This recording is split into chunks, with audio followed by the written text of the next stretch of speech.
Oh Yesusku, ku cinta Kau selamanya.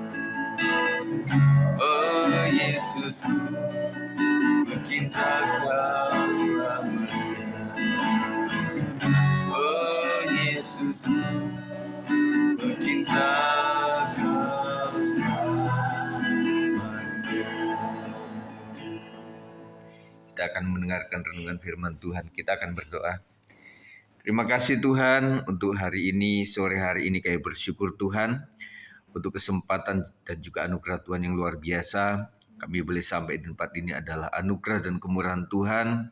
Tidak semua orang bisa mengalami dan kami bisa, itu adalah anugerah Tuhan. Dan sebelum kami berdoa lebih banyak Tuhan, kami rindu mendengarkan firman Tuhan. Sampaikanlah ya Roh Kudus, melaluinya kami diberkati, hamba-Mu diberkati, dan yang mendengarkannya juga diberkati oleh Tuhan. Segala roh jahat akan mengganggu, dalam bentuk apapun dihancurkan dalam nama Tuhan Yesus, dan kami siap untuk mendengarkannya. Demi nama Yesus kami berdoa. Haleluya. Amin.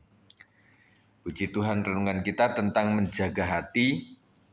Pembacaannya ada di dalam Ibrani 3 ayat 12 sampai 13. Ibrani 3 ayat 12 sampai yang ke-13. Kita baca sama-sama ya. 1, 2, 3. Waspadalah hai saudara-saudara, supaya di antara kamu jangan terdapat seorang yang hatinya jahat dan yang tidak percaya oleh karena ia murtad dari Allah yang hidup. Tetapi nasihatilah seorang akan yang lain setiap hari, selama masih dapat dikatakan hari ini, supaya jangan ada di antara kamu yang menjadi tegar hatinya karena tipu daya dosa. Dalam perjalanan hidup ini kita sering dihadapkan pada berbagai tantangan yang dapat menggoyahkan iman kita. Tapi Ibrani 3 ayat 12-13 mengingatkan untuk kita berjaga-jaga dan berhati-hati agar tidak ada yang terjerat oleh tipu daya dosa yang dapat membawa kita menjauh daripada Allah yang hidup. Di dunia ini godaan dan kecenderungan hati manusia untuk menyimpang sangat nyata. Tanpa kita sadari seringkali kita bisa terperosok dalam sikap tidak percaya atau bahkan kehilangan pengharapan. Dua hal ini yang sangat melemahkan iman kita, mata rohani, dan akhirnya gairah kehidupan itu menjadi pupus harapannya, oleh karena yang pertama sikap tidak percaya dan sudah kehilangan pengharapan. Makanya kita membutuhkan Tuhan untuk memberikan iman yang teguh lagi, supaya olehnya kita tetap percaya meskipun tidak ada alasan untuk percaya, dan akan muncul pengharapan di dalam Kristus.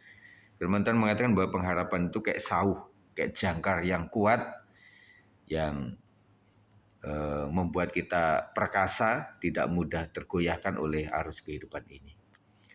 Pelajaran dari ayat ini adalah waspada terhadap hati yang keras. Waspada terhadap hati yang keras itu adalah yang pertama. Ayat ini menantang kita untuk menjaga hati kita agar tidak menjadi keras.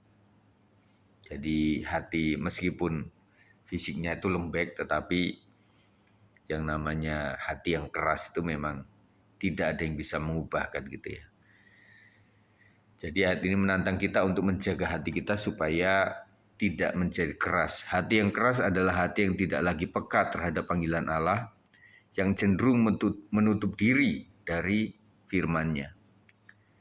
Jadi hati itu adalah muncul berbagai perasaan, berbagai penilaian, berbagai tanggapan, itu dimulai daripada hati. Nah, kalau hatinya sudah keras, itu maka terhadap panggilan Allah pun enggak ngeh gitu, tidak peka, dan cenderungnya menutup diri dari firman-Nya gitu. Jadi dimanapun dia itu tidak suka kepada firman, tidak suka kepada hal rohani, oleh karena hati yang keras. Oleh karena itu kita perlu saling menasihati dan memperingatkan satu sama lain. Nah, fungsi gereja Tuhan adalah mengingatkan, tidak cuma dalam khotbah, dalam renungan, dan juga dalam media massa juga banyak teguran-teguran yang berasal dari firman Tuhan. Kita tidak bisa hidup sendirian dalam perjalanan iman kita, artinya kita butuh satu sama lain untuk menjaga agar hati kita tetap lembut dan terbuka terhadap Tuhan. Jadi terus kita saling menegur supaya setiap hati kita itu terus lembut.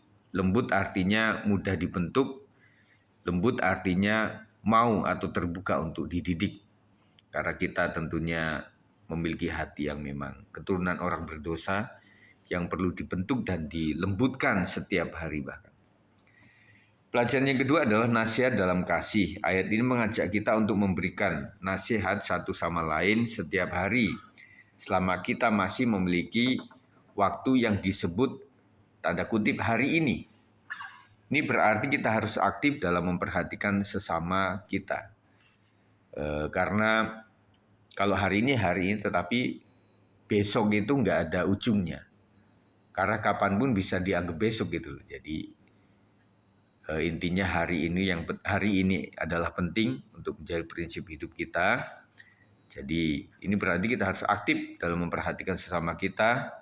Jangan tunda untuk memberikan dukungan, penghiburan, dan peringatan kepada mereka yang mungkin sedang bergumul dalam iman mereka. Nah, kita semuanya bergumul. Nah, pergumulan itu juga ada yang memang bergumul secara fisik, tetapi ada juga orang-orang yang memang mengimani bahwa dengan pergumulan ini Tuhan akan memberikan kekuatan, jalan keluar, dan sebagainya.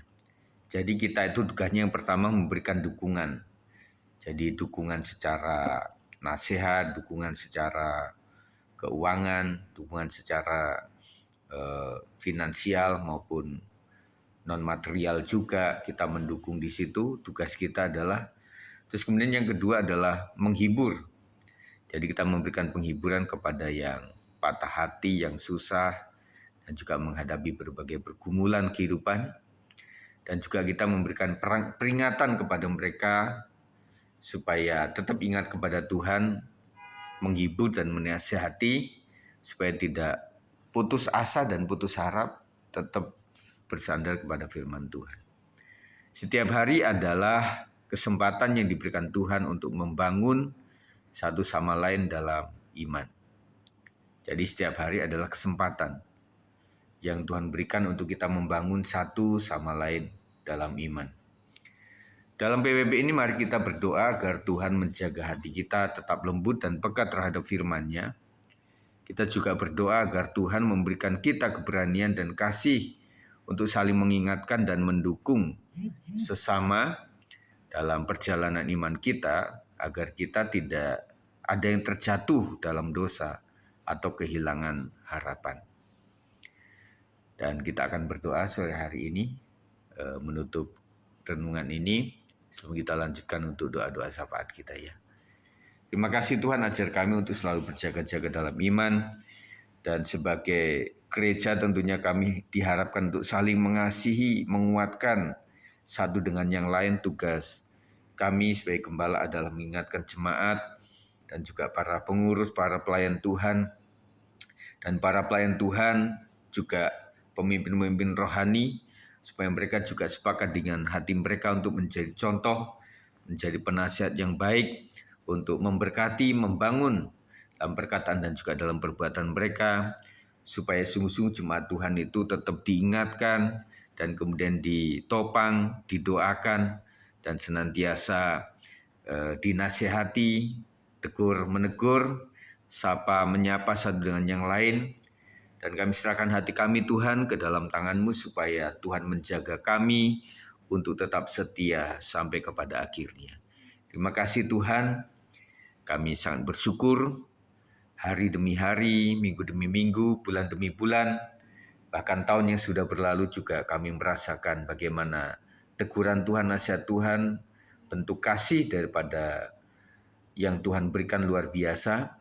Dan tahun ini juga kami menyerahkan untuk pribadi kami, keluarga kami, pendidikan anak-anak kami, dan juga ekonomi, keuangan kami, kesehatan kami, harapan-harapan ke depan, masa depan anak-anak kami, masa depan keluarga, kami serahkan dalam tangan Tuhan. Dan sebentar kami akan mendoakan untuk gereja Tuhan, untuk jemaat Tuhan. Kami serahkan semuanya ke dalam tangan Tuhan. Kami terima renungan firman Tuhan ini di dalam nama Yesus Kristus. Haleluya. Amin.